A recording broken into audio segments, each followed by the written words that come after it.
मंच पर विराजमान महानगर अध्यक्ष श्री विवेक सारस्वत जी, जिला अध्यक्ष श्री ऋषिपाल जी और यहाँ के अत्यंत लोकप्रिय सांसद आदरणीय श्री सतीश गौतम जी, जिन्होंने विशेष आग्रह करके मुझे यहाँ लाने के लिए प्रेरित किया, जिला पंचायत अध्यक्ष श्रीमती विजय सिंह जी, महापौर श्री प्रशांत सिंघल जी, नगर विधायक श्रीमती मुक्ता राजा जी, एमएलसी मानवेंद्र सिंह जी, अनिल पराशर जी, उत्तर प्रदेश सरकार में राज्य मंत्री श्री अनूप वाल्मीकि जी, कार्यक्रम के संयोजक श्री वीएस पॉल साहब और जिला उपाध्यक्ष जगदीप गौड़ जी। आज हम सब यहाँ मोदी जी की सरकार के 9 वर्ष पूर्ण होने पर एक विचार विमर्श के लिए एकत्र हुए हैं। सर्वप्रथम मैं कहना चाहूंगा कि संयोजक महोदय ने अनायास ही हनुमान जी का स्मरण करा दिया और आज दिन भी मंगलवार का ही है। तो मैं ये कहना चाहूंगा कि भाई हमारी कोई खासियत नहीं है, जो कुछ है वो राष्ट्र की है, समाज की है और पार्टी की है। जैसे एक प्रसंग आपको ध्यान हो, जब हनुमान जी लंका में आग लगाकर वापस आए, लंका दहन करके, तो भगवान राम ने कहा कि अरे आपने तो इतना बड़ा कार्य कर दिया, ये कैसे कर दिया? तो वो जवाब देते हैं, यह सब तब प्रताप रघुराई, नाथ न कछु मोरी प्रताई। ये जो कुछ भी हुआ है वो आप ही के प्रताप से हुआ है, इसमें किसी प्रकार का हमारा कोई योगदान नहीं है। तो जो कुछ हो रहा है वो राष्ट्र, समाज और पार्टी और उसका नेतृत्व कर रहे नरेंद्र मोदी जी के प्रभाव से होगा। अब यदि एक संयोग देखिए, आज 20 जून है, यानी अंतरराष्ट्रीय योग दिवस की पूर्व संध्या, और दूसरा संयोग देखिए, प्रधानमंत्री जी स्वयं इस समय अमेरिका में होंगे और संयुक्त राष्ट्र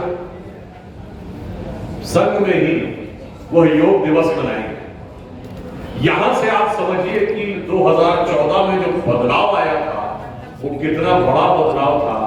ठीक 2014 से पहले का दौर याद करिए, 2013 में जब हमारी छत्तीसगढ़, मध्य प्रदेश और राजस्थान की सरकारों ने योग को विद्यालयों में लागू करने की बात कही थी, तो तमाम लोगों ने उसमें बड़ा विरोध किया था, ये कहते हुए कि साहब ये तो सांप्रदायिक एजेंडा है, हिंदू एजेंडा है, वगैरह वगैरह।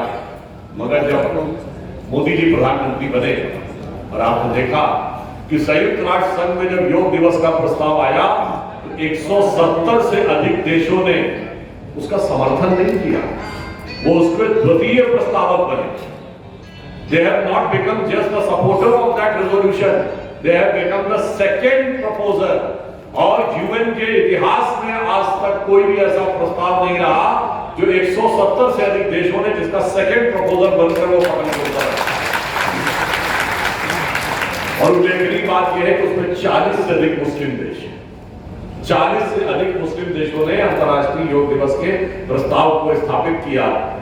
ये क्या दर्शाता है? सोचिए, कल जब 170 से अधिक देशों में तमाम जगहों पे लोग योग कर रहे होंगे, प्रधानमंत्री जी यूएन में वो कर रहे होंगे, तो ये दर्शाता है कि भारतीय संस्कृति की क्षमता देखिए कि हम 170 से अधिक देशों को ही नहीं, उसके अंदर लाखों करोड़ों लोगों को जो योग कर रहे हैं, उनके जीवन, उनके स्वास्थ्य और उनकी चेतना को भी सकारात्मक दृष्टि से प्रभावित करने की क्षमता रखते हैं। अर्थात यदि भारत को भविष्य में विश्व गुरु बनना है तो उसकी एक छोटी सी सूक्ष्म झलक हर साल हमें अंतर्राष्ट्रीय योग दिवस के दिन दिखाई पड़ती। अब ये देखिए कि जब हमारी सरकार है 2014 तो ये बदलाव सिर्फ सरकार बदलने के लिए नहीं हुआ, एक विचार बदलने के लिए हुआ था, एक सोच बदलने के लिए हुआ। और इसको आप इस ढंग से समझिए कि 16 मई 2014 को चुनाव परिणाम आए और 26 मई को मोदी जी ने शपथ ली थी। 16 मई 2014 को स्पष्ट बहुमत मिला भारतीय जनता पार्टी को और एनडीए को मोदी जी के नेतृत्व में, और 18 मई 2014 को लंदन से प्रकाशित होने वाले प्रमुख अखबार संडे गार्डियन ने अपने संपादकीय में लिखा कि 16th of May 2014 should be considered India's second tryst with destiny। 16 मई 2014 भारत की नियत के साथ दूसरे मिलन के दिन के रूप में जाना जाना चाहिए, क्योंकि ट्रिस्ट विद डेस्टिनी वो स्पीच है जो 14-15 अगस्त 1947 की रात नेहरू जी ने दिया। और आगे जानते हैं उसने क्या लिखा?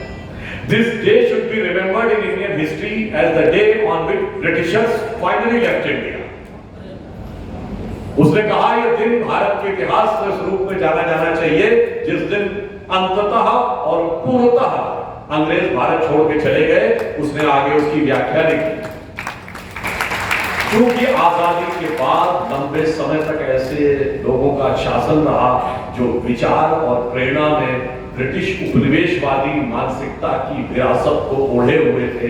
पहली बार एक ऐसे विचार के हाथ में पूर्ण सत्ता आई है, पूर्ण बहुमत की सत्ता आई है, जिसका ब्रिटिश औपनिवेशिक विरासत से कोई मतलब नहीं है और वह पूर्णता भारतीय है। और आप कहेंगे कि क्या उन्होंने ऐसे ही कहा था? मैं बिल्कुल उदाहरण देना चाहता हूं। बजट सेशन जब शुरू होता है हमेशा 28 फरवरी को शुरू होगा, बजट की स्पीच आती है। क्यों? अंग्रेज सेट करते थे कि 28 फरवरी को। मोदी जी की सरकार ने आकर कहा 31 जनवरी या 1 जनवरी को, 1 फरवरी को होगा। क्यों? इसलिए वो 28 फरवरी को क्यों करते? आपको पता है कि इंग्लैंड में इतनी सर्दी पड़ती है कि जनवरी और फरवरी के 2 महीने में तो कोई काम हो ही नहीं सकता, क्योंकि सब बर्फ से ढका रहता है। मार्च के महीने से वहां गतिविधि शुरू होती है। हमारे यहाँ स्थिति तो ऐसी नहीं थी। हमारे यहाँ स्थिति बिल्कुल भिन्न है। हमारे यहाँ मानसून आ जाता है जून के महीने के एंड में। तो यदि आप मार्च में लाते हैं बजट, तो जब तक वो अलॉटमेंट होकर पहुंचता है उससे पहले मानसून आ जाता था। इसलिए भारतीय परिवेश के अनुसार हमारा बजट प्रस्तुत होना चाहिए 1 महीना प्रीपोन किया, ताकि मानसून के भारत में, क्योंकि दक्षिण भारत में तो मानसून जून के पहले बीच में आ जाता है, उससे पहले जो फंड्स एलोकेशन है वो जहां तक है वो पहुंच सके। आप सोचिए, गुलामी की मानसिकता की सीमा तक बेबस थी। आप में से बहुतों को शायद ध्यान में नहीं होगा कि जब अटल जी की सरकार आई उससे पहले 1998 से पहले भारत का बजट शाम 5 बजे प्रस्तुत होता। क्यों? कि इंग्लैंड में उस समय 12 बज रहे होते थे। मतलब आप सोचिए, आजादी के बाद 50 साल तक भारत का बजट लंदन के टाइम के हिसाब से जब वहां 12 बज रहे होते थे तो यहां 5 बजे वो प्रस्तुत होता था। अटल जी की सरकार ने चेंज किया। मतलब भारत का समय है, भारत के समय के अनुसार 11 बजे होगा भाई, हम लंदन के समय के हिसाब से क्यों चले? और मोदी जी ने कहा कि वर्ष में किस महीने में होगा वो भी हम अपने हिसाब से तय करेंगे। यानी जो उन्होंने लिखा था गलत नहीं लिखा था। बदलाव की शुरुआत, और बदलाव की शुरुआत कहां से हुई? आप याद करिए, एक जमाने में हम लोग कहते थे कि आजादी तो मिली, पर क्या वास्तविक शक्ति हर उस व्यक्ति तक पहुंची जिसे आजादी के उस उजाले को अनुभव करना चाहिए था? एक संघ का गीत था जो हम लोग कहते थे, उगा सूर्य कैसा कहो मुक्त का ये उजाला करोड़ों घरों में न पहुंचा, खुला पिंजरा है मगर रक्त अब भी थके बच्चियों के परों में न पहुंचा। मोदी जी ने जब 15 अगस्त 2014 को, अगर आप याद करें, राजनीतिक प्राचीर से जो पहला भाषण दिया उसमें क्या कहा? उन्होंने जन धन योजना की बात कही। यानी हर व्यक्ति के हाथ में बैंक अकाउंट तो होना चाहिए। आप सोचिए, यदि हमारी 60 से 70% जनसंख्या उस समय तक ऐसी जिसके पास बैंक अकाउंट ही नहीं था, तो भारत की शक्ति या भारत की सत्ता उसके हाथ में कैसे पहुंचेगी? और उस समय ना आरबीआई तैयार था, ना फाइनेंस मिनिस्ट्री तैयार। किसी ने कहा हो ही नहीं सकता, कितने अकाउंट खोले जाएंगे। मोदी जी ने दृढ़ इच्छा शक्ति का परिचय दिया और कहा कि मार्च तक 12 करोड़ अकाउंट चाहिए। और आज आप देखिए 48 करोड़ जनधन अकाउंट है। और उस समय लोगों ने कहा साहब अकाउंट तो खुलवा देंगे, पैसा कहां से आएगा? मोदी जी ने कहा अकाउंट तुम खोलो, पैसा कहां से आएगा मैं बताऊंगा। तब टेक्नोलॉजी का यूज किया गया, डिजिटल ट्रांजैक्शंस आए, डायरेक्ट बेनिफिट ट्रांसफर का प्रयोग किया गया, और आज उनमें से 90% से अधिक अकाउंट ऐसे हैं जो बड़े रेगुलरली ऑपरेट हो रहे हैं और 1,92,000 करोड़ रुपया उन 48 करोड़ अकाउंट्स में आज काम कर रहा है। वो कैसे आया?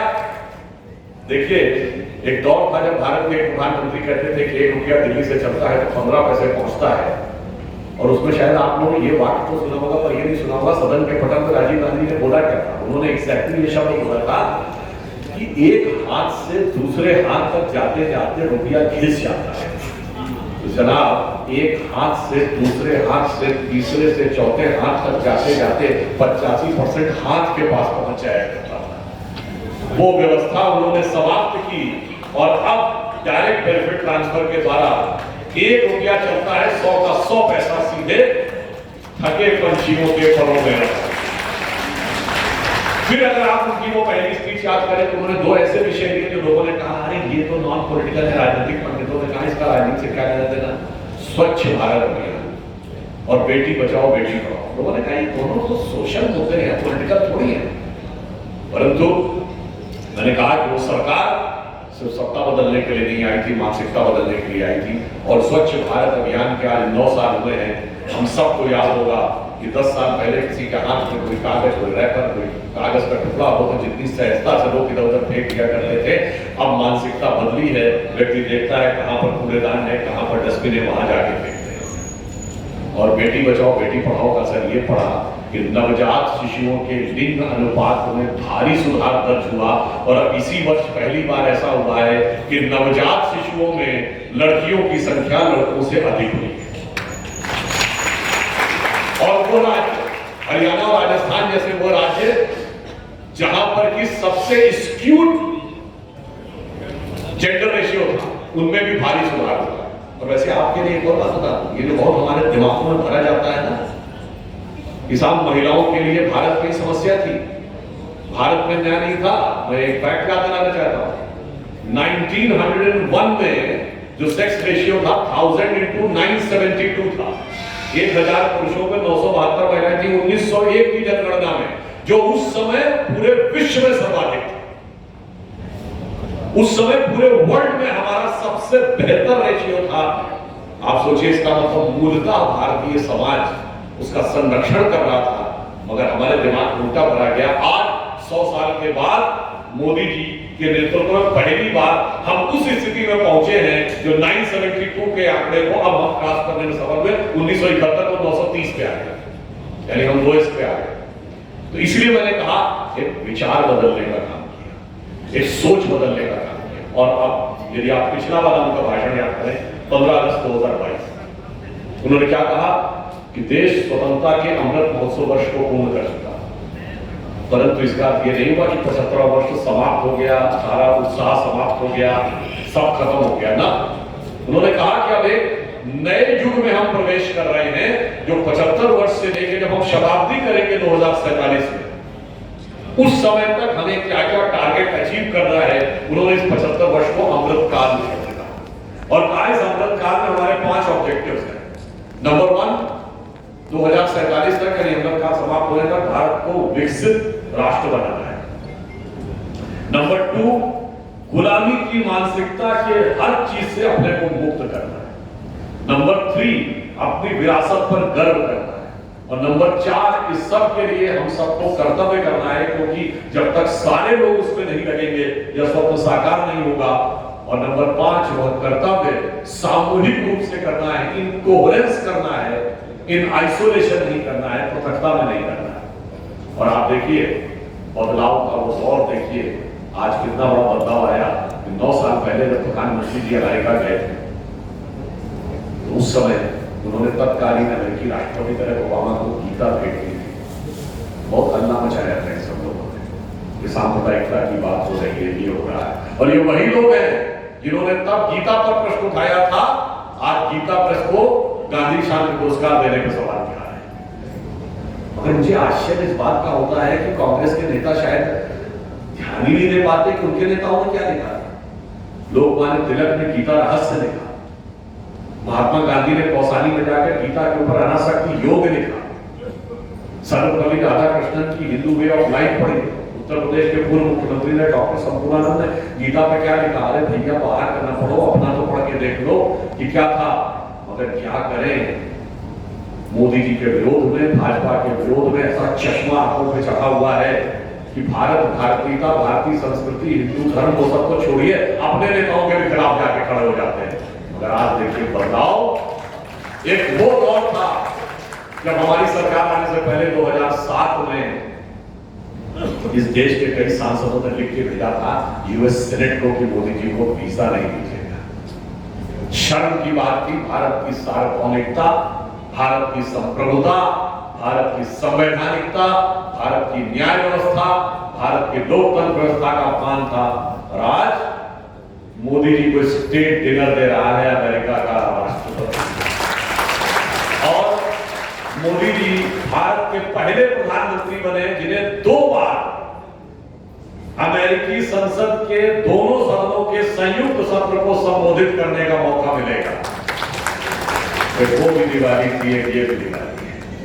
वैसे स्टेट डिनर पे बुलाया है प्रेसिडेंट बिडेन ने, तो डिनर की टेबल पर रायता फैलाने की कोशिश भैया जी बहुत करके आए थे 7 समुद्र पार से।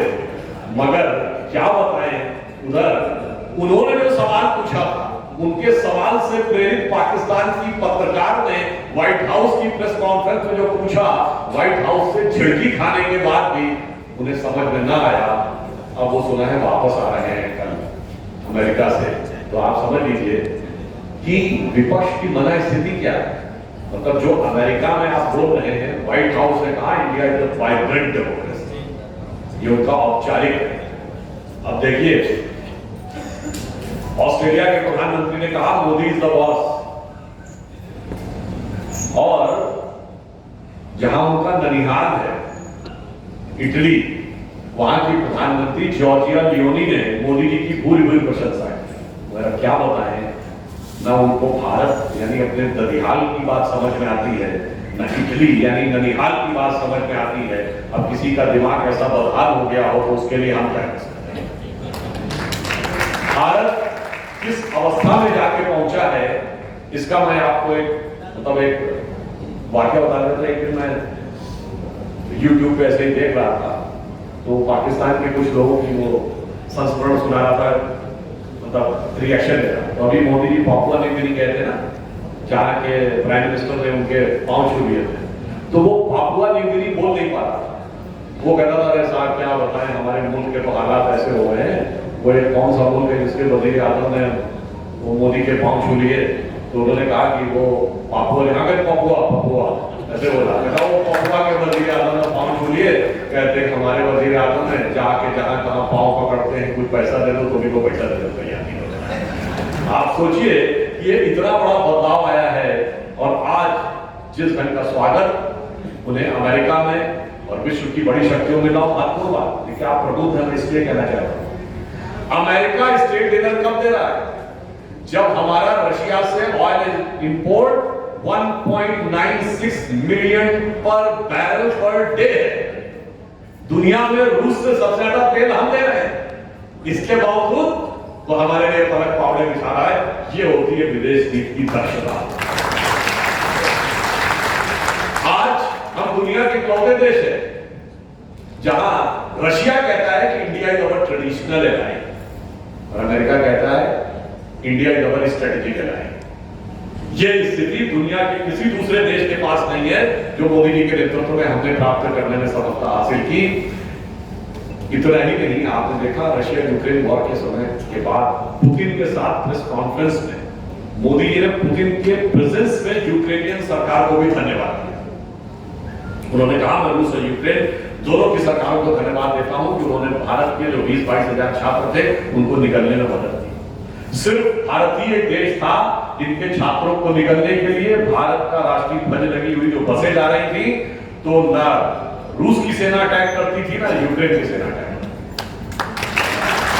और ये ऐसा नहीं पहले भी था, 3-4 साल पहले की बात है, यमन में जब हमारे बहुत से लोग फंस गए थे, यमन की सरकार और यमन के लड़ाके दोनों 2 घंटे के लिए सीज फायर करते थे ताकि एयरपोर्ट से भारत के जहाज हो सके।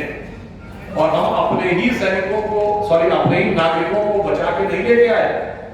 अगल बगल के पाकिस्तान, नेपाल, श्रीलंका, बांग्लादेश के नागरिकों को बचा के नहीं लाए, 19 देशों के नागरिकों को बचा के लाए, जिसमें इंग्लैंड और अमेरिका जैसे थे। क्योंकि क्षमता सिर्फ हमारी थी कि हमारे लिए दोनों लोग सीज फायर करने को तैयार थे। इतना बड़ा बदलाव किसी को दिखाई न पड़ रहा हो।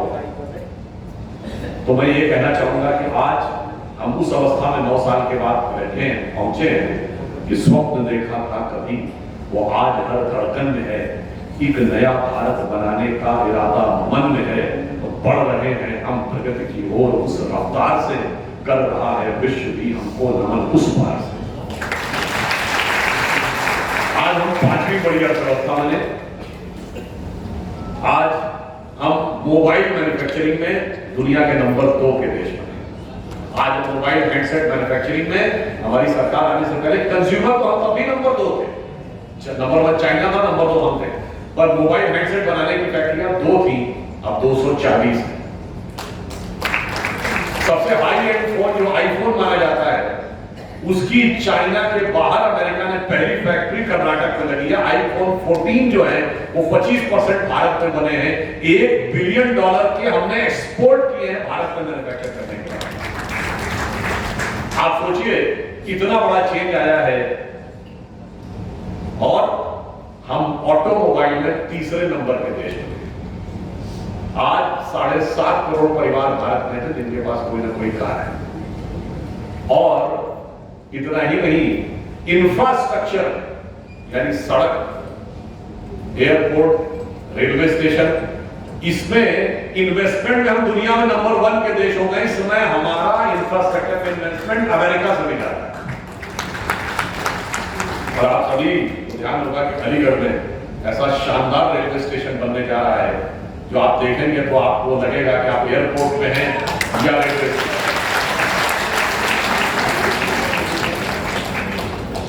अब आप सोचिए उसके बाद लोग कहते हैं मेरे को दिखाई नहीं पड़ रहा है। अब लोग कहते हैं कि साहब कोई रोजगार नहीं सृजित हो रहे हैं। हाँ, ये मैं मानता हूँ कि कोविड, रशिया यूक्रेन वॉर और पूरी दुनिया में जो घनघोर इस समय आर्थिक मंदी छाई हुई है, उस कारण से प्रभाव हुआ। परंतु उसके बावजूद जिस कुशलता के साथ धीरे धीरे हम निकालने में सफल हो रहे हैं। मैं पूछना चाहता हूँ, यदि भारत में इतने मोबाइल हेडसेट बन रहे हैं तो वो कौन बना रहा है? अगर 37 किलोमीटर पर डे सड़क बन रही है तो वो कौन बना रहा है? 70 एयरपोर्ट बने तो वो किसने बनाए? अगर ऑटोमोबाइल इंडस्ट्री इतनी बन रही है तो वो कौन बना रहा है? कोई तो बना ही रहा होगा। और आंकड़े के आधार पर बात करूं तो पिछले 1 साल में एम्प्लॉय प्रोविडेंट फंड यानी जब कर्मचारी भविष्य निधि, कर्मचारी बनेगा तभी तो भविष्य निधि में पैसा जमा कर पाएगा, 1,39,00,000 नए अकाउंट जुड़े। पिछले महीने में 11,58,000 अकाउंट्स जुड़े हैं, जिसमें से 7.25 फर्स्ट टाइमर।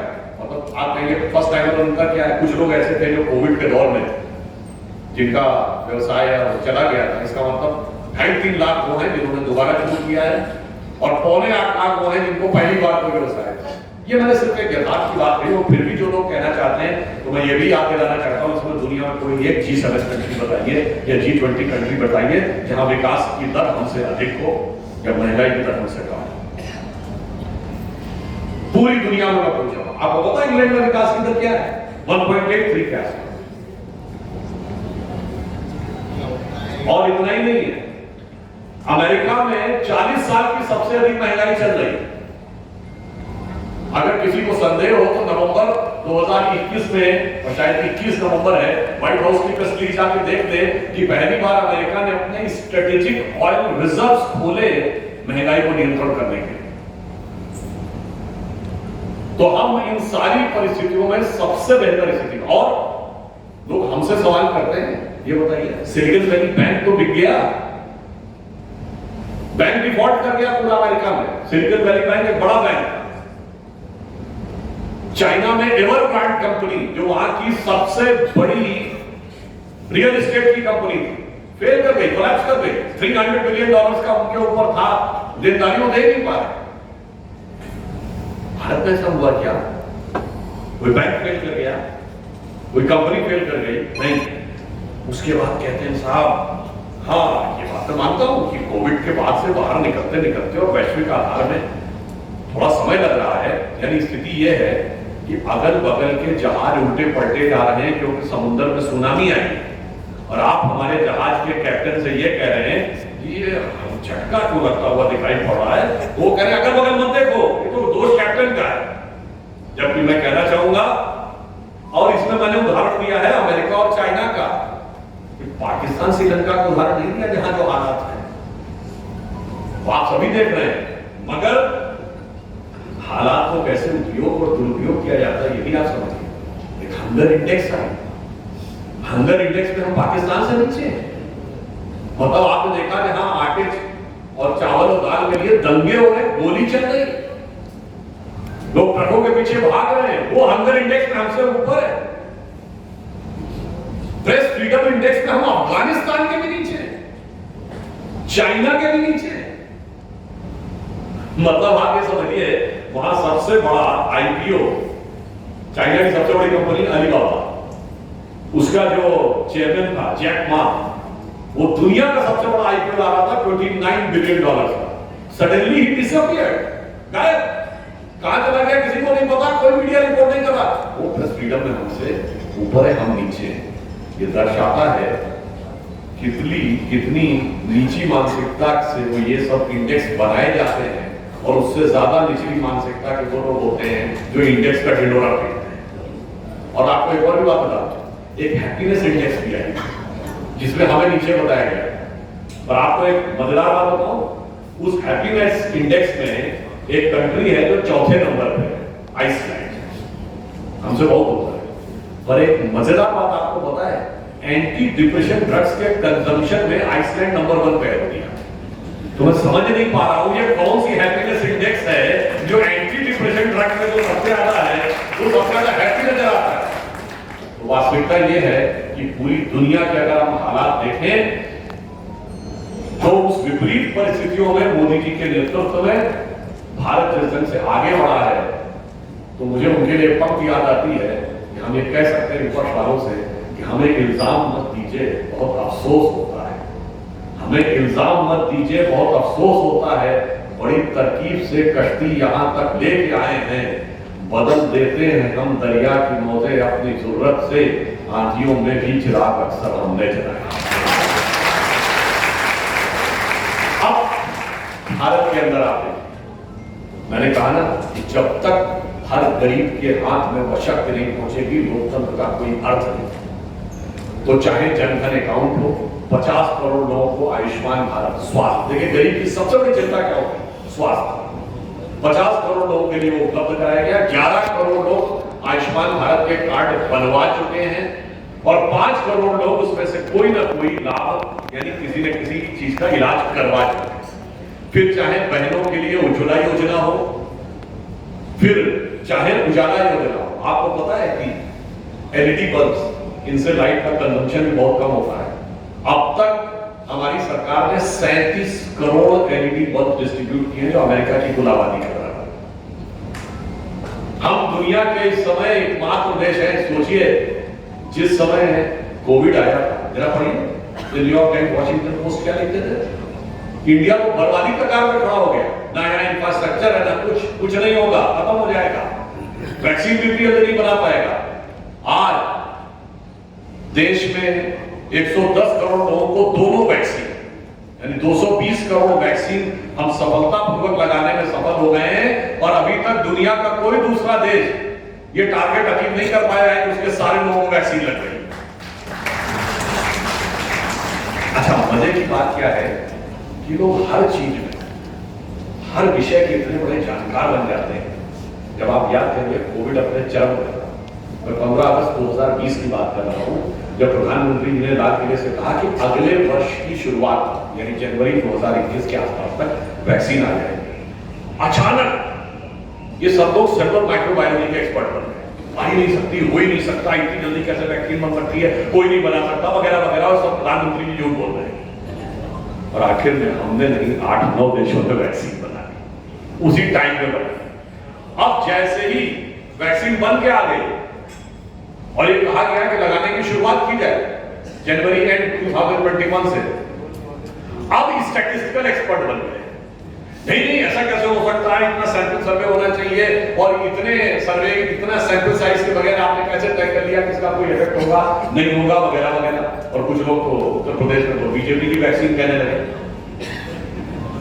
और ये लोग ऐसे बेहतरीन हैं कि जब श्री राम जन्मभूमि का शिलान्यास हो रहा था तो जो लोग ये कहते थे कि ज्योतिष अंधविश्वास है, वो मुहूर्त चिंतामणि मुहूर्त मर्मज्ञ बन गए। वो ये भी बताने लगे कि मुहूर्त नहीं ठीक है। यानी हर चीज में एक कहावत है कि खा ना पाओ तो ढड़काए जरूर दो। यानी अगर खाने पीने मौका ना मिले तो बेल को हिला के खाना गिरा दो। पूरे देश के साथ ये करने का प्रयास किया, परंतु आप देखिए कि विपरीत परिस्थितियों से कैसे आगे बढ़ते हुए आगे बढ़े और यह देश एक नई दिशा में आ गया।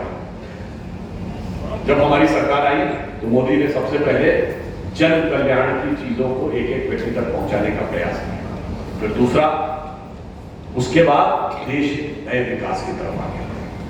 70 एयरपोर्ट थे, अब 140 एयरपोर्ट हो गए। हमारी जो ट्रेन हैं उनका इलेक्ट्रिफिकेशन 90% कंप्लीट हो गया और 2-3 वर्षों के अंदर 100% हो जाएगा। ये करने वाले हम दुनिया के चंद इकलौते 1-2 देशों में और बड़े देशों में इकलौते देशों में। आप सोचिए कि इस गति के साथ ये कार्य होने शुरू हुए और विकास की यह गति सिर्फ यही नहीं। लोग कहते हैं कि साहब चीजों की कीमत बढ़ी, बिल्कुल, मगर एक और चीज है जो आज जिंदगी का अपरिहार्य हिस्सा है, डाटा की स्पीड भी बढ़ी है, अवेलेबिलिटी भी बढ़ी है और 2014 के मुकाबले जो कीमत है 1/10 पे आ गई। आज हम लोग कहते हैं ना मोबाइल के बगैर किसी का काम नहीं चल सकता, तो आप ये समझिए आज भारत में 83 करोड़ लोगों के पास इंटरनेट कनेक्शन है और ब्रॉडबैंड कनेक्शंस भी गांवों तक पहुंच रहे हैं। तो भारत विकास के एक नए स्वरूप के ऊपर उभर रहा है। एक और तो कुछ ऐसी चीजें होती हैं विकास में, मैं ये बताना चाहूंगा, कुछ काम ऐसे होते हैं जो पूर्ववर्ती सरकारों ने भी किए, हमने भी किए, जैसे मैंने बिजली पानी सड़क के बताया। कुछ बातें ऐसी होती हैं जो पूर्ववर्ती सरकारों ने सोचा तो कर नहीं पाए, जैसे जीएसटी। कुछ ऐसे काम होते हैं जो उनके ध्यान में ही नहीं है, जैसे उदाहरण के लिए सड़क बनाने का तो उन्होंने सोचा, मगर भारत का जो पूर्वी हिस्सा है यानी पूर्वी उत्तर प्रदेश से बिहार, बंगाल, उड़ीसा और असम, इस क्षेत्र में चुनौती क्या है? पानी बहुत गिरता है, नदियों के पाट बहुत चौड़े हैं, तो बाढ़ की समस्या है। अब उस चुनौती में संभावना कैसे निकाली जा सकती है कि उन चौड़ी नदियों के अंदर ड्रेजिंग करके उनमें गहराई की गई तो पानी की रिटेंशन कैपेसिटी बढ़ी, तो बाढ़ का खतरा कम हुआ और गहरा होने के साथ उसमें स्टीमर चलने या इनलैंड वाटरवेज यानी जल मार्गों की व्यवस्था सुनिश्चित हुई। और इस समय देश में 111 जल मार्ग चल रहे हैं। तो आप सोचिए ये एक नई चीज की सोच। अब दूसरा उदाहरण देता हूं, भारत को विकसित राष्ट्र बनाना है, तो मोदी ने ऐसा नहीं कहा कि हाँ जी हमने कह दिया बनाना है। अब विकसित राष्ट्र के लिए सबसे बड़ी जरूरतों में से क्या है? एनर्जी। बिजली की उपलब्धता नहीं होगी तो आप क्या विकसित राष्ट्र बनेंगे? अब बिजली की आवश्यकता हमारे आने से पहले मेजॉरिटी 2/3 से अधिक बिजली बल्कि 80% बिजली हम कोयले से करते हैं। अगर हम कोयले से ही अपनी सारी बिजली का उत्पादन करेंगे, एक तो वो महंगा भी है और पर्यावरण पर उसका भयानक प्रभाव पड़ने वाला। तो क्या किया?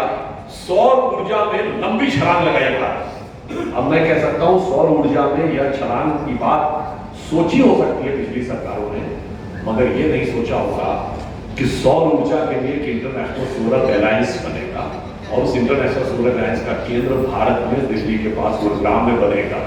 हम लीडर बन गए सोलर एनर्जी और व्यवहारिक किससे करके रखा? हमने टारगेट रखा था कि 40% जो हमारी कैपेसिटी होगी एनर्जी की 2030 तक वो ग्रीन एनर्जी से होगी।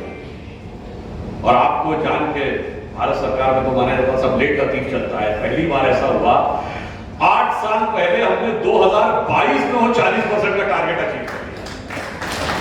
अब वो टारगेट सेट करके 50% कर दिया गया, यानी 2030 तक हमारी आधी बिजली क्लीन एनर्जी से आ रही होगी, जिसमें सौर ऊर्जा होगी, जिसमें विंड एनर्जी होगी, ताकि उससे प्रदूषण कम से कम हो। ये तो नहीं सोचा होगा, इसके आगे की भी एक चीज है जो बिल्कुल नहीं सोच रहा है। इस देश में एक गांव बन गया ऐसा जहां सारी की सारी ऊर्जा सौर ऊर्जा से है, एक एक घर, स्ट्रीट लाइट सब सोलर एनर्जी से है। वो है गुजरात में मोढेरा। ये सोचना बड़ी बात नहीं है। वो एक ऐसा गांव है जहां पर की सारी ऊर्जा तो सौर ऊर्जा से आ रही है और उसी गांव में भगवान सूर्य का एक मंदिर स्थापित किया गया है। यानी हम भविष्य के उभरते हुए भारत और प्राचीन काल के गौरवशाली भारत दोनों को एक साथ लेके चलते हैं। और ये बात मैं पहले भी बोल चुका हूं और आपको पुनः स्मरण कराता हूं। जितने आप सूर्य देवता के मंदिर गए होंगे आपने देखे होंगे भगवान सूर्य के रथ में कितने घोड़े हैं? 7 घोड़े हैं। अब ये हमको सब पढ़ाया जाता है सिलेबस में कि सूर्य के 7 रंग होते हैं विद प्योर। ये हमको अंग्रेजों ने समझाया। अरे साहब, उनसे हजारों साल पहले भगवान सूर्य के रथ के 7 घोड़े हमें दिखाई पड़ते हैं। और यदि आदित्य हृदय स्तोत्र आप पढ़ते होंगे और पूरा ना पढ़ पाए तो द्वादश नाम है, उसमें भी 7 लक्ष्मियों का वर्णन है। अब इतना ही नहीं, सूर्य पृथ्वी के चारों ओर घूमता है। कहने वालों को ये बताना चाहिए कि हमारे जिन मंदिरों में नवग्रह स्थापित है वहां सूर्य केंद्र में है, पृथ्वी केंद्र में नहीं है। यानी यहां पर भी हमारी वैज्ञानिकता आत्मगौरव के साथ जुड़ी हुई थी, क्योंकि प्रधानमंत्री ने कहा कि गुलामी की मानसिकता से अपने को मुक्त करना है। और गुलामी की मानसिकता इस सीमा तक हमारे दिमाग में भरी हुई है कि हमें उस विषय में आइडिया ही नहीं लग पाता है। मैं 1-2 विषय आपको इस पर भी बताना चाहूंगा। देश को स्वतंत्रता मिली। आपको याद होगा जब अलीगढ़ मुस्लिम यूनिवर्सिटी के कार्यक्रम में प्रधानमंत्री जी आए थे तो राजा महेंद्र प्रताप सिंह जी के विषय में भी उन्होंने इसका प्रतिपादन किया। इससे पहले लोगों को पता ही नहीं था कि उन्होंने उसके लिए कितनी भूमि दी थी और वो एक्साइल गवर्नमेंट के हेड भी रहे। मैं बहुत बालक था तो मुझे उसकी स्मरण नहीं है, मगर राजा महेंद्र प्रताप सिंह जी को मुझे देखने का मौका मिला है 1977-78 में लखनऊ में रविंद्रालय के कार्यक्रम। मेरे पिताजी भी उनके साथ फोटो भी है मंच में बैठे हुए। आप सोचिए, इतिहास इस ढंग से भर दिया गया हमारे दिमागों में कि एक विशेष प्रकार का इतिहास की आजादी हमें वैसे ही नहीं। अब उदाहरण के लिए आपको मैं ये बताना चाहता हूं, अभी इन्होंने बहुत आरोप लगाया, वीर सावरकर जी के ऊपर आरोप लगा देते हैं। तो हम सिर्फ ये बताना चाहते हैं जब वीर सावरकर जी को सजा हुई थी 1910 में, तब कांग्रेस का अध्यक्ष कौन था? एक ब्रिटिश सरकार का सेक्रेटरी विलियम बेडनगर्ड। आप ब्रिटिश सरकार के सेक्रेटरी की अध्यक्षता में बैठे हुए और आप कह रहे हैं कि आंदोलन हो रहा है। अब मैं आप लोगों को यह भी बताना चाहता हूं हमें आजादी कैसे मिली, इसके लिए कोई भी बात की जरूरत नहीं है। 1946 और शायद 15 मार्च ब्रिटिश पार्लियामेंट में तत्कालीन ब्रिटेन के प्रधानमंत्री क्लेमेंट एटली, जो गवर्नमेंट ऑफ इंडिया एक्ट जिन्होंने साइन किया है, उनका वक्तव्य पढ़ लीजिए, दूध का दूध पानी का पानी हो जाए। वो ये कहते हैं, ये उनके स्टेटमेंट को कोट कर रहा हूं, 1946 15 मार्च। वो कहते हैं भारत में इस समय जो माहौल है ये 1920 वाला नहीं है, 1930 वाला नहीं है, 1940 वाला नहीं है, ये 42 वाला भी नहीं है। उन्होंने कहा भारत में वातावरण बहुत बदल गया है। भारतीय सेना के वो सैनिक जिन्होंने द्वितीय विश्व युद्ध में हमारी बड़ी खिदमत की, आज उनकी ब्रिटिश क्राउन के प्रति निष्ठा संदिग्ध हो गई है। और ये बात वो मार्च में कहते हैं, मार्च 46 में कैबिनेट मिशन प्लान आता है और अप्रैल में कहा जाता है कांग्रेस से कि नया अध्यक्ष चुनो, हम अंतरिम सरकार आपको देना चाहते हैं। और 2 सितंबर 46 को नेहरू जी को अंतरिम सरकार का नेतृत्व सौंप दिया जाता है। और यदि किसी को मेरी बात से एतराज हो तो मैं पूछना चाहता हूं, हमें 15 अगस्त 47 को स्वतंत्रता क्यों मिली? जो अंग्रेजों ने हमारी स्वतंत्रता की डेट तय की थी वो 15 अगस्त 47 नहीं थी, वो तो 30 जून 1948 थी। और उसका प्रमाण ये है कि माउंटबेटन गवर्नर जनरल बने रहे 30 जून 48 तक। और जब नेहरू जी ने शपथ ली 15 अगस्त 47 को, तो गवर्नर जनरल कौन था? माउंटबेटन। आर्मी चीफ कौन था? General Roy Bushehr. Air force chief, army chief, navy chief और इंटेलिजेंस ब्यूरो का चीफ सब अंग्रेज। इसका मतलब वो 1 साल पहले क्यों किए? वो डर गए थे।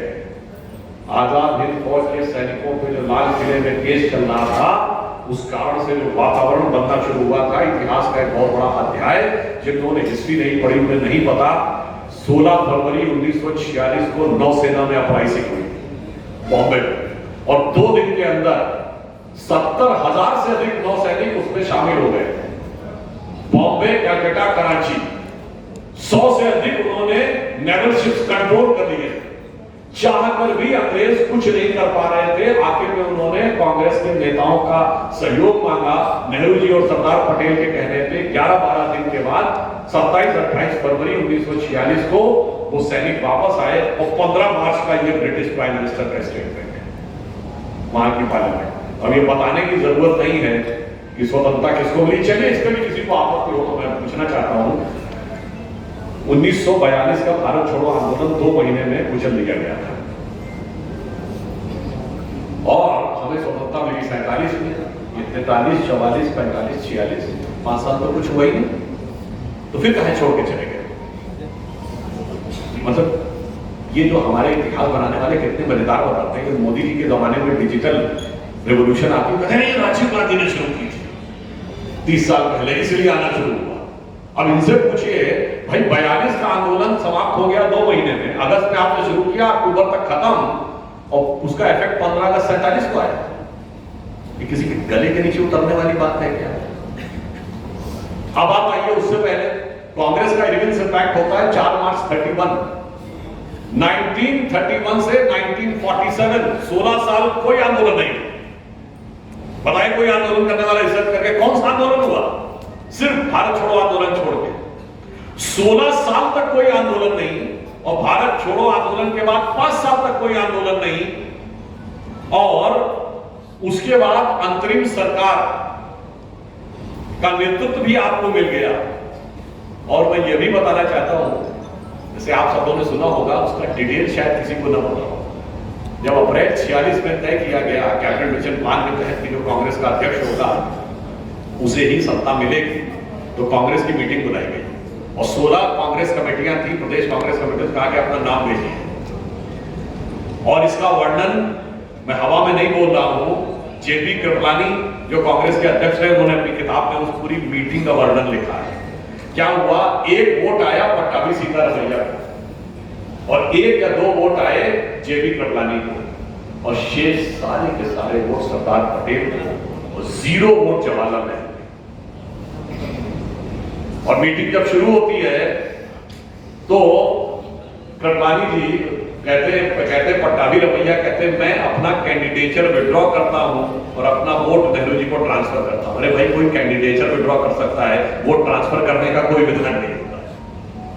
उसके बाद गांधी जी कृपलानी की तरफ देखते हैं, कृपलानी कहते हैं मैं भी अपना कैंडिडेचर विड्रॉ करता हूं और अपना वोट उनको ट्रांसफर करता हूं।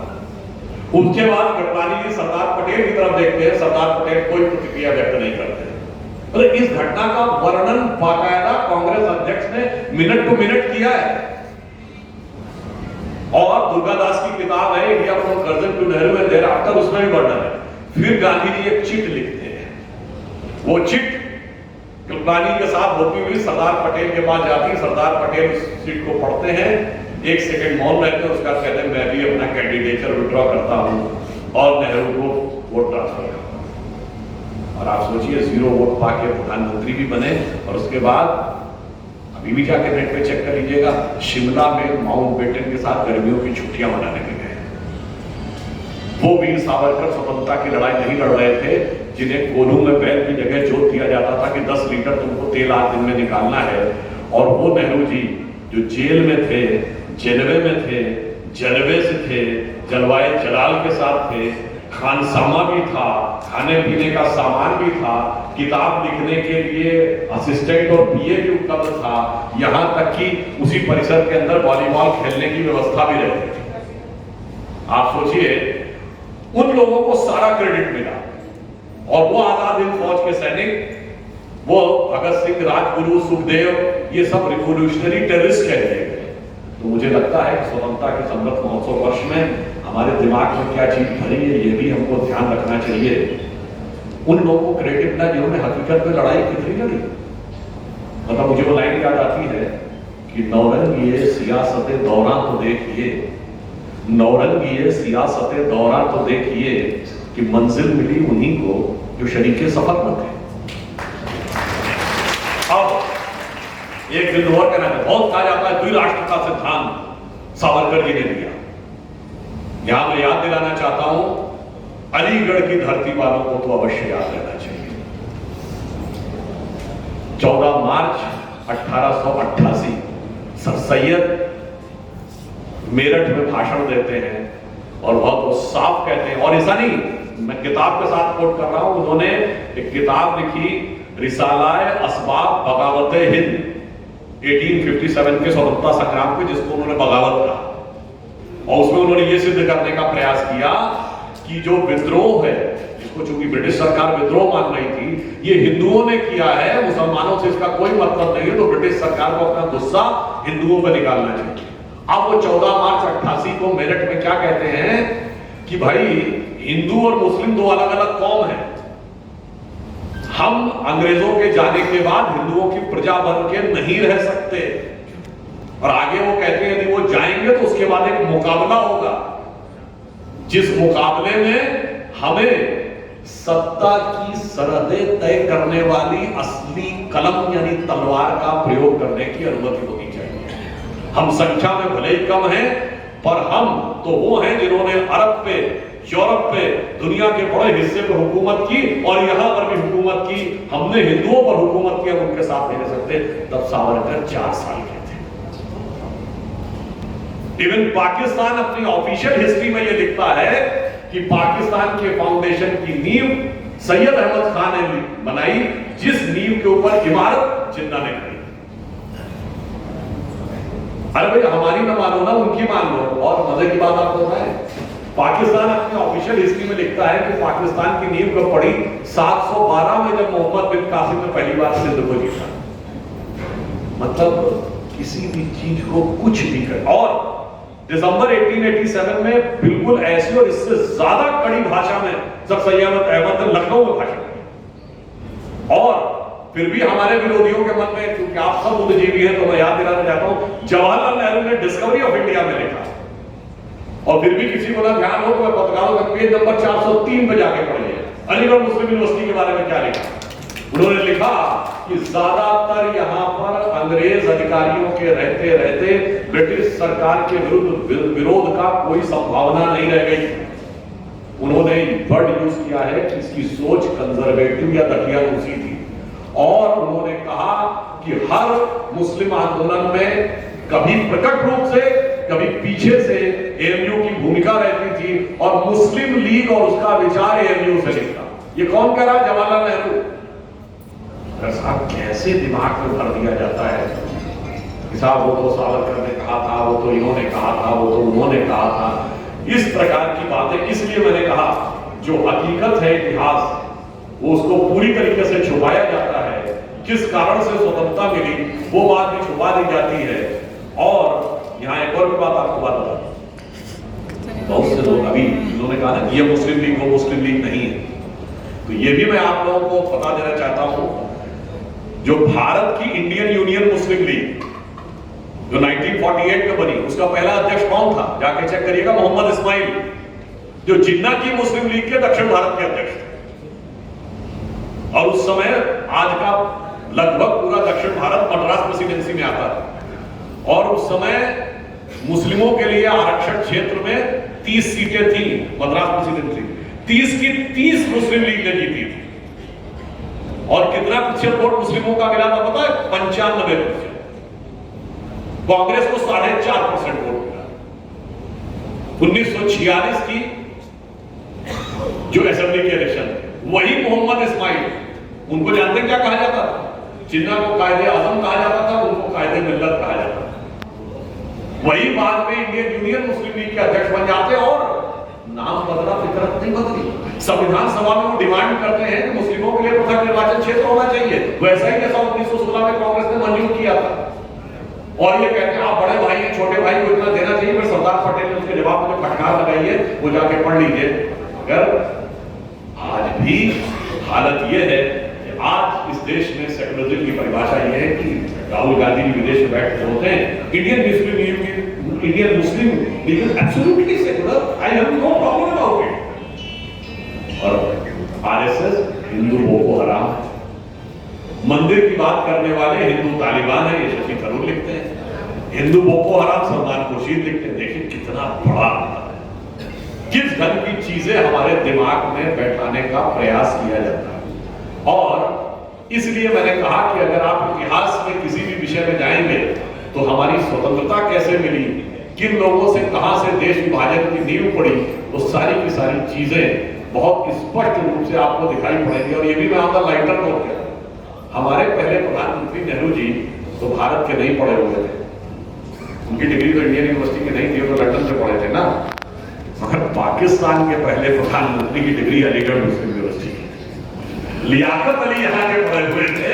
आप सोचिए ऐसा सुंदर इतिहास का चित्रण, और हमें क्या घुमा के पढ़ाया जाता है, जो फैक्ट है उसका ठीक उलट बताया जाता है। इसीलिए मैं ये भी एक और बात कहना चाहता हूं, बहुत दिमाग में भराया जाता है। एक पॉइंट और बता दूं, स्वतंत्रता के नंबर 100 वर्ष में बहुत ध्यान रखने की बात है कि हमारे यहाँ समाज के एक वर्ग को पढ़ने नहीं दिया जाता था, उनके साथ इतना भेदभाव होता था कि अनुसूचित जाति अनुसूचित जनजाति के वर्ग को पढ़ने नहीं दिया जाता। पहले तो एक बड़ी मजेदार बात आ गई थी, अंग्रेजों ने जब पहली जातिगत जनगणना कराई, ये हिंदू समाज की इतनी जातियां बताते हैं ना, 6500 जातियां हैं, मैं पहले भी कई बार कह देता हूं, ये जातियां कहां लिखी है भाई, कोई हिंदू धर्म दिखाओ जिसमें 6000 जातियों का नाम लिखाओ, कहीं नहीं। ये Herbert Risley British census commissioner था, जिसने 1901 में ये सबसे पहले 2378 जातियां लिखी, और अगर वो जातियां लिखी तो वो अल्फाबेटिकल ऑर्डर में होनी चाहिए थी, मगर वो ऊंचे से नीचे क्रम में लिखी, और जिस आधार पर लिखी वो पूरी तरीके से एब्सर्ड होकर दुनिया में ठुकराया जा चुका है।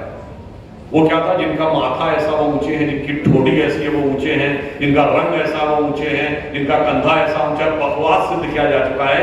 मगर जब वो छोड़ के गए 1931 में 4000 जातियां और अब 6500 जातियां।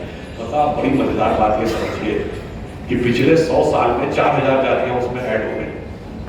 जो 4100 साल पहले दलित या पिछड़े नहीं थे, मगर वो 4000 साल पहले दलित पिछड़े मान लिए। अभी बंगाल की सरकार ने 71 नई जातियां ऐड की 2011 के बाद, मगर जब हिंदू समाज में जातिगत लड़ाई लड़ानी होगी तो वो जो 2011 के बाद हुए 10 साल को 10,000 साल पहले से ऐड कर दिए गए। और यहां पे मैं एक फैक्ट आपको बताना चाहता हूं कि ब्रिटिश हाउस ऑफ कॉमन्स ने 1812 में रिपोर्ट सबमिटेड भारत के शिक्षा व्यवस्था। विलियम एडम्स की रिपोर्ट है कैलकाटा प्रेसिडेंसी या बंगाल प्रेसिडेंसी की, और थॉमस मुनरो की मद्रास प्रेसिडेंसी। उसमें जानते हैं साक्षरता दर कितनी है? 90% से ऊपर। और दोनों रिपोर्ट में लिखा है कि भारत के हर गांव में एक स्कूल है, और इंपॉर्टेंट बात है इसमें गुरुकुल को स्कूल नहीं माना है। और यह आंकड़ा ऐसे नहीं है कि कोई इंपेरिकल सर्वे किया गया कि ऐसे ही जाके सर्वे कर लिया गया ना, गवर्नर्स ने कहा हर डिस्ट्रिक्ट कलेक्टर से कि एक एक गांव के एक एक स्कूल का डाटा चाहिए। और मैंने 3 अप्रैल 1823 का चेंगलपुर जिले का एजुकेशन डिपार्टमेंट का आंकड़ा देखा है, जिसमें 6800 कुल स्कूल है। कहता हमारे तालुके में 561 गांव है, 561 स्कूल है, और इस स्कूल में 22, इसमें 23, इसमें 18, इसमें 38, इस ढंग से काउंट करके 6800 कुछ बच्चे सारे पढ़ रहे हैं। और उसमें जिसको आज शेड्यूल कास्ट कहते हैं उनकी संख्या 4800 कुछ। आप सोचिए, ये ब्रिटिश सरकार का ऑथेंटिक डॉक्यूमेंट है, इसके बावजूद हमारे दिमाग में बात भरी गई। अब आप कहेंगे अगर हमारी साक्षरता दर इतनी थी तो इतनी कम कैसे हुई? मन में सवाल उठेगा ना कि क्यों कम हो गई। वो मैं बताता हूं कैसे। जैसे अभी तालिबान ने जब अफगानिस्तान में कब्जा किया तो आपको ध्यान उसने कहा पिछली सारी डिग्रियां इनवैलिड, तो सब नॉन ग्रेजुएट हो गए ना वहां। वैसे ही जब 1837 में नई एजुकेशन पॉलिसी लेके आया मैकॉले, तो उससे पहले हमारे यहाँ 2 ही भाषाओं में शिक्षा होती थी, क्षेत्रीय भाषा और संस्कृत। उसने कहा इन दोनों में पढ़े लिखे मतलब पढ़ा लिखा नहीं। आप कल्पना करिए तालिबान इस देश में कब्जा कर ले और कहे हिंदी अंग्रेजी पढ़े लिखे मतलब पढ़ा लिखा नहीं, अरबी फारसी पढ़े लिखे मतलब पढ़ा लिखा, तो हमारी रीजनल लिटरेसी 0 पे आ जाएगी। अब आप कहेंगे ठीक है साहब आपकी सरकार आ गई तो हम अपने स्कूल में पढ़ाना शुरू करेंगे। No, all schools derecognise. अब हम जो स्कूल खोलेंगे उसमें एडमिशन लेना पड़ेगा और फिर उसमें सीखनी पड़ेगी, उसी को मान्यता है। ठीक है, काम 1837 में हुआ। संस्कृत और क्षेत्रीय भाषा डिरिकॉग्नाइज। अब अंग्रेजी पढ़ेगा मतलब पढ़ा लिखा। All schools derecognised. अब ब्रिटिश सरकार जो स्कूल खोलेगी उसमें पढ़ना पड़ेगा और धीरे धीरे धीरे धीरे आपको 60-70 साल बाद करेगा आप 2% के थे, अब हम आपको 10% पे लेके आए। आप तो बेपढ़े लिखे। और ये बात मैं ऐसे ही नहीं कह रहा हूं, महात्मा गांधी ने 1931 में लंदन में जाकर रॉयल सोसाइटी को दिए गए अपने लेक्चर में कहा और उन्होंने वर्ड यूज किया है कि इंडिया का एजुकेशन सिस्टम एक ब्यूटीफुल ट्री था जो खत्म कर दिया। इसलिए मैंने सिर्फ आपको इतना याद दिलाया कि हम क्या थे, जो प्रधानमंत्री जी ने कहा इस अमृत काल में अमृत का अनुभव तब होगा जब हम विष का तत्व पहले निकालने में सफल। और विष का तत्व हमारे दिमाग में कैसे भरा हुआ है, जहां से प्रारंभ किया था वहीं पे अंत करने के लिए आता हूं। मंगलवार का दिन है, हनुमान जी की चर्चा हुई। आपको पता है ये वो लोग हैं जिनको भारतीय संस्कृति के किसी भी प्रतीक से घृणा हो जाती है, चाहे सेगोल हो और चाहे गीता प्लस गोरख हो। ये जानते हैं इसका मूल स्रोत कहां है? 1853 में कार्ल मार्क्स, जिसको लोग अपना बहुत बड़ा पितामह मानते हैं, उसने न्यूयॉर्क हेराल्ड ट्रिब्यून में 3 आर्टिकल्स की श्रृंखला लिखी थी भारत के बारे में। और उसने कहा था कि भारत के साथ जो अंग्रेज कर रहे हैं वो बिल्कुल सही कर रहे हैं। उन्होंने कहा हिंदू जाति चाहे कितनी भी समृद्ध क्यों ना हो, कितनी भी पैसे वाली क्यों ना हो, जो बंदर हनुमान, नंदी बैल, गाय और हाथी गणेश को पूछते हैं, दे आर सेमी बारबेरिक। और उनके साथ जो हो रहा है यही होना चाहिए। उसने वर्ड यूज किया है, the destruction the Britishers are doing in India is painful but pleasurable also. अब आप सोचिए इनके दिमाग में वो भरा है। आजादी के बाद मैकाले और मार्क्स दोनों के मानस पुत्रों ने हमारे विचारों को इस ढंग से केंद्रित किया है। परंतु अब चिंता मत करिए, अब मैं ये बात वैसे पहले बोल चुका हूं कि हनुमान जी बानर है, बानर स्वरूप माने गए और अतुलित बलशाली है, भगवान के सर्वाधिक निकट है और अपनी शक्ति भूले हुए। इनमें आपको कोई कनेक्शन है क्या? कोई चीज हवा में नहीं है। हनुमान जी हमारे अंदर की जानते की शक्ति के प्रतीक है। जब आप कभी ध्यान लगाएं तो आपका मन एक क्षण के लिए भी एक चीज पर एकत्र नहीं हो, कभी एक चीज पे भागे तो दूसरे टॉपिक पर, कभी भी आप देखें, you will not be able to put your mind on one topic even for 1 minute। तो बानर जो है, बंदर जो है, वो कैसा जीव है? चंचल जीव। आप बंदर को कभी देखिए, एक क्षण के लिए स्थिर नहीं बैठे, कभी यूं करेगा, कभी यूं करेगा, कभी ऐसे करेगा। अर्थात मन की चंचल वृत्ति का प्रतीक है। अब बानर बाल ब्रह्मचारी, यानी मन सर्वाधिक आवेग से जिस वस्तु में भागता हुआ है वासना, यदि उस सीमा तक जाकर मन को नियंत्रित कर लिया, यानी बानर बाल ब्रह्मचारी, तो क्या मिलेगा? अतुलित बल, अपरिमित शक्तियां, ईश्वर की सर्वाधिक निकटता। और वो शक्ति भूले हुए थे, उसका अर्थ क्या हो गया? आप ही की वो शक्तियां थी पर आप भूले हुए थे। तो आप समझिए कि हनुमान जी का वह स्वरूप हमारे आध्यात्मिक विकास की कितनी बड़ी चेतना को दर्शाता है। मुझे लगता है ये समझने लायक बुद्धि मार्क्स और मैकाले के मानस पुत्रों में नहीं थी। सेमी बारबेरिक हम नहीं थे, आप आधे मूर्ख थे, इसलिए आपको ये समझ में नहीं आया। और मगर वो जो स्थिति हनुमान जी के साथ थी वही भारत के समाज के साथ। हम भी अपनी शक्ति भूले हुए थे। मुझे याद है, आप सब लोगों को ध्यान होगा, 1993 का यूपी का विधानसभा चुनाव जो ढांचा गिरने के बाद हुआ था, तो उसमें सपा बसपा कांग्रेस आई, सारे मौसेरे भाइयों ने मिलकर सरकार बना ली थी। तो एक नारा लगा था, मिले मुलायम काशी राम, हवा में उड़ गए जय श्री राम। उस समय हमारी एक नेत्री थी जिन्होंने ये कहा था कि ये नारा क्यों लग रहा है कि हमारी एकता की शक्ति में थोड़ी सी कमी रह गई है। जिस दिन आप वास्तविक एकता दिखा देंगे, उस दिन जो लोग नारा लगाते हैं मिले मुलायम काशी राम, हवा में उड़ गए जय श्री राम, नारा ये होगा, क्या मुलायम का काशी राम, सारे बोलेंगे जय श्री राम। और आज देखिए वो बदलाव आया है। मोदी जी की सरकार आने के बाद क्या बदलाव आया है कि अब ममता बनर्जी जी बंगाल में चुनाव में मंच से, चुनावी मंच से चंडी पाठ करने लगे। प्रियंका गांधी जी उत्तर प्रदेश में चुनावी मंच से देवी स्तुति करने लगे। अखिलेश यादव को यूपी चुनाव के दौरान सपने में भगवान दिखने लगे। और केजरीवाल जी को गुजरात चुनाव के दौरान नोट में भगवान दिखने लगे।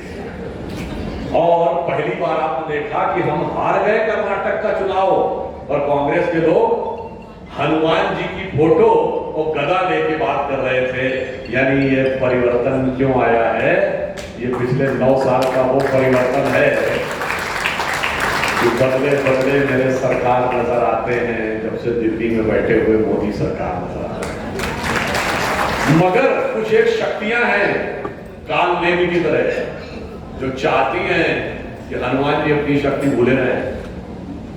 तो वैसे ही जैसे ही लगता है कि भारतीय समाज में एकता और एकात्मता आ रही है, तुरंत जाति भाषा वर्ग तोड़ दो ताकि वो शक्ति जागृत न होने पाए, क्योंकि कभी आसुरी शक्तियां नहीं चाहती कि हनुमान जी की वास्तविक शक्ति उभर के सामने आए, चूंकि भगवान का मुख्य कार्य वही करते हैं और उनके अंदर ही वास्तविक क्षमता है। मगर चिंता मत करिए, काल चक्र की गति धीरे धीरे बदलती चली जा रही है। जैसे जो मैंने प्रसंग पहले बोला था, उसी का एक दूसरा पक्ष बता देता हूं कि जब कॉन्फिडेंस क्यों रखिए, कॉन्फिडेंस आपके अंदर क्यों होना चाहिए कि अब ये होने वाला है।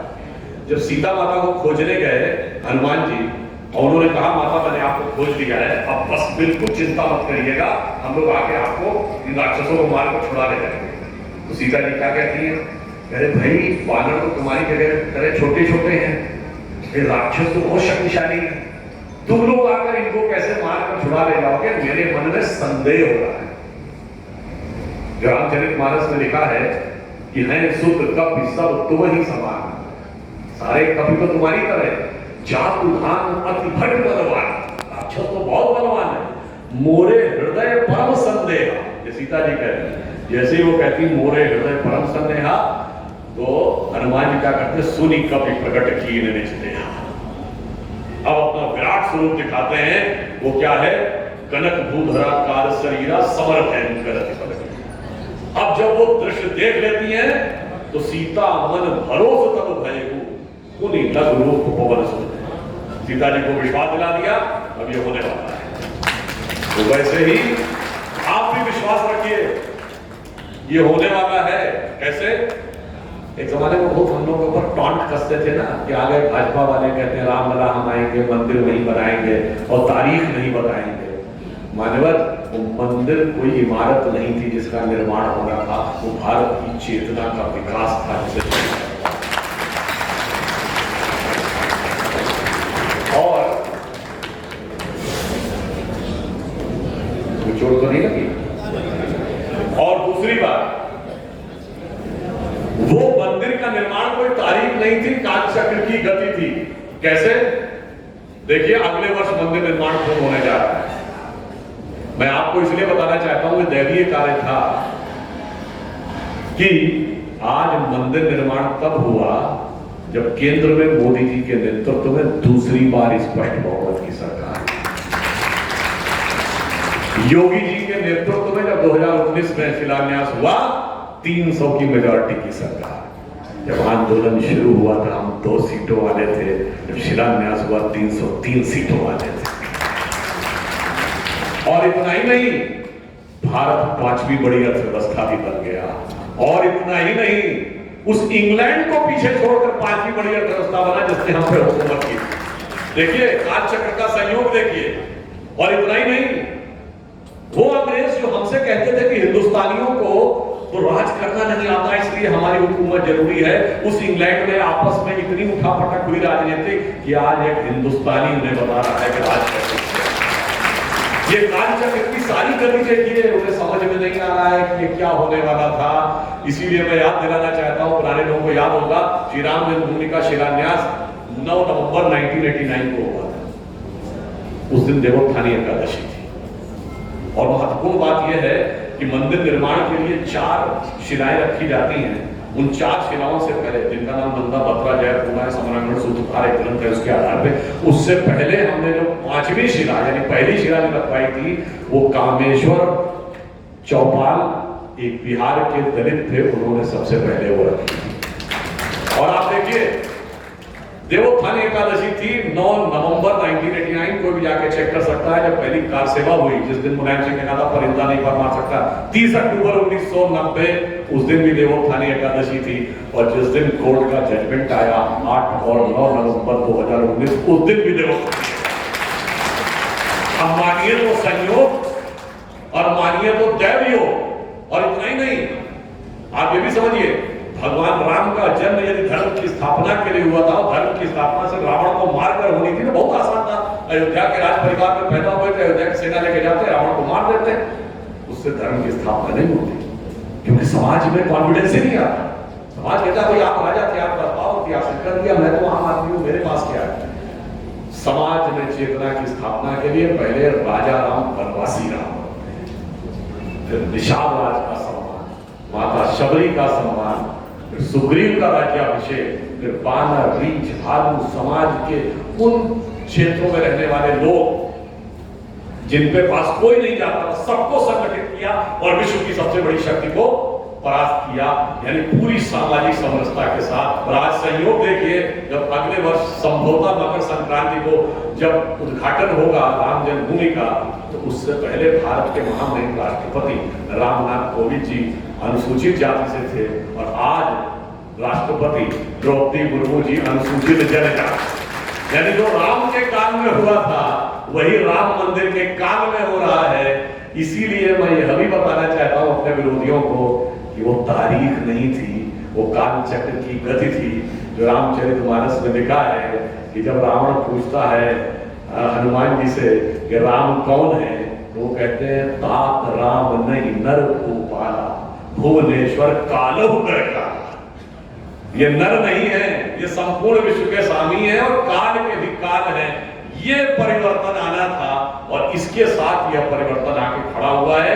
इसलिए आप बिल्कुल कॉन्फिडेंस रहिए कि अब आने वाले समय में भारत का विकास पूरी गति के साथ आगे बढ़ने वाला है। मोदी जी के नेतृत्व में जिस ढंग से देश आगे बढ़ रहा है, क्यों, हमें क्या अटेंड करना है? हर व्यक्ति क्या चाहता है? मेरे घर में दो चीजें जरूर हो, एक पैसा भी होना चाहिए और विद्या भी होनी चाहिए, एजुकेशन भी हो। दो चीजें सभी चाहते हैं ना, यानी लक्ष्मी जी की भी कृपा हो और सरस्वती जी की भी कृपा हो, और दोनों ही कमल पे विराजित होती है। तो जितना कमल खिला रहेगा उतना ही माता लक्ष्मी और माता सरस्वती जी की कृपा हमें मिलती रहेगी। और मैंने सारी काल चक्री गति आपको जानते क्यों बताई? ये इसलिए डिटरमिन्ड रखिए कि डेस्टिनी ने इसको तय किया है उस दिशा में जाने के लिए। क्यों? 1 जनवरी 1901 को इस देश में किसकी सरकार थी? पूरे देश में अंग्रेज की सरकार थी। कालचक्र की गति ये बताती है। 1 जनवरी 1951 को इस देश में किसकी सरकार थी? पूरे देश में कांग्रेस की सरकार थी। और 1 जनवरी सन 2001 को 21वीं सदी की पहली किरण जब इस देश की धरती पर पड़ी थी, इस देश में किसकी सरकार थी? अटल जी के नेतृत्व में भारतीय जनता पार्टी। और संयोग से उस समय उत्तर प्रदेश में भी हमारी सरकार थी राजनाथ जी के नेतृत्व में। और 2001 में और घटना हुई थी, सक्रिय राजनीति में पदार्पण मोदी जी का 2001 में हुआ था, वो गुजरात के मुख्यमंत्री। और अगले दशक में मोदी जी के नेतृत्व में स्पष्ट बहुमत की सरकार, मतलब कालचक्र की गति का संकेत दे रही है कि 19वीं सदी अंग्रेज की थी, 20वीं सदी कांग्रेस की थी और 21वीं सदी भारतीय जनता पार्टी। और बस ये कालचक्र की गति का संकेत है, इसलिए आप आश्वस्त रहिए, ये होना ही है। मगर बस आपको इतना ध्यान रखना है उसी दिशा में जो भगवान ने उंगली दिखाई है, अपनी उंगली का सही प्रयोग सही दिशा में सही समय पे करते रहे, क्योंकि अब भारत का समय आ गया है। हम उस स्थिति में आने वाले हैं। मैं ये कह के बात समाप्त करता हूं कि आज से करीब 15 साल पहले डिस्कवरी चैनल पे एक प्रोग्राम आया करता था, Michael Wood's story of India, जिसमें वो ये कहता था कि भारत आबादी की दृष्टि से 2030 के बाद चाइना को पीछे छोड़ देगा। हमने पहले ही पीछे छोड़ दिया। दूसरा उसने कहा था यदि आर्थिक दिशाओं में भारत में इतना पोटेंशियल है कि यदि सही इकोनॉमिक पॉलिसीज रहे तो 2040-45 आते आते भारत इकोनॉमिक ग्रोथ में चाइना को ही पीछे नहीं छोड़ सकता है, अमेरिका के समकक्ष आ सकता है by the mid of this. दूसरे जानते क्या बोला? So if the things goes in right direction, India can be the biggest and the richest country on earth by the mid of this century. ये important नहीं था। आगे का उसका सेंटेंस था, India can be the biggest and richest country of the world the place at which it remained most of the time realized. यानी वो स्थान हम विश्व के सबसे बड़े और सबसे अमीर देश, इतिहास में ज्यादातर समय हम जहां रहे हैं, वह समय निरंतर आगे बढ़ रहा है। इसीलिए अंत में मैं सिर्फ कहूंगा, इन 9 वर्षों में जन जन का कल्याण और राष्ट्र का विकास, राष्ट्रीय सुरक्षा, चाहे आंतरिक हो या बाह्य सुरक्षा, और राष्ट्र का गौरव, ये सारा का सारा बदलाव अगर आप उत्तर प्रदेश में भी देखें, एक दौर था जब यहां पर बिजनेसमैन कहता था कि मुझे आने में डर लगता है। आज माफिया लोग कोर्ट में रिट लगाते हैं कि उत्तर प्रदेश नहीं जाना, बाहर से काम करना है। जेवर का एयरपोर्ट देखिए, मेरठ और दिल्ली का एक्सप्रेसवे देखिए, पूर्वांचल में आज रहिए, पूर्वांचल एक्सप्रेसवे देखिए, राम मंदिर को देखिए, भगवान बुद्ध का कुशीनगर में बनता हुआ नया एयरपोर्ट और स्वरूप देखिए, काशी विश्वनाथ का कॉरिडोर देखिए। तो एक पूरा का पूरा नया बदलाव उभर कर सामने आ रहा है। बस आप ये ध्यान रखिए, इस अमृत काल में प्रधानमंत्री जी ने कहा है, अभी स्वतंत्रता तो मिली थी पर तंत्र में स्व नहीं था, अभी वो संघर्ष अभी बाकी है। तो ये मत सोचिएगा स्वतंत्रता मिल गई सब कुछ ठीक हो गया, अभी बहुत कुछ करना बाकी है। जिसे मैं ये पंक्ति कहकर समाप्त करता हूं कि हो गए हैं स्वप्न सब साकार, कैसे मान ले, टल गया सर से व्यथा का भार, कैसे मान ले। और उन शक्तियों से भी सावधान रहिए कि राष्ट्र को है लोग भूले, स्वार्थ है युग मंत्र सारा। राष्ट्र को है लोग भूले, स्वार्थ है युग मंत्र सारा, वर्ग जाति विभेद की अब बह रही है कलुष धारा। इस अमा के तिमिर को अब अरुणिमा क्या मान ले, हो गए हैं स्वप्न सब साकार, कैसे मान ले हम, डल गया सर से व्यथा का भार, कैसे मान ले। इसलिए जब हमें पता है तो हमने 75 वर्षों में क्या पाया है और क्या खोया है, दोनों का ध्यान रखें। तो अटल जी की पंक्ति भी अंत में कह देता हूं कि स्वतंत्रता को सार्थक करने कमर कसे, अभियान करें, जो पाया उसमें खो न जाए,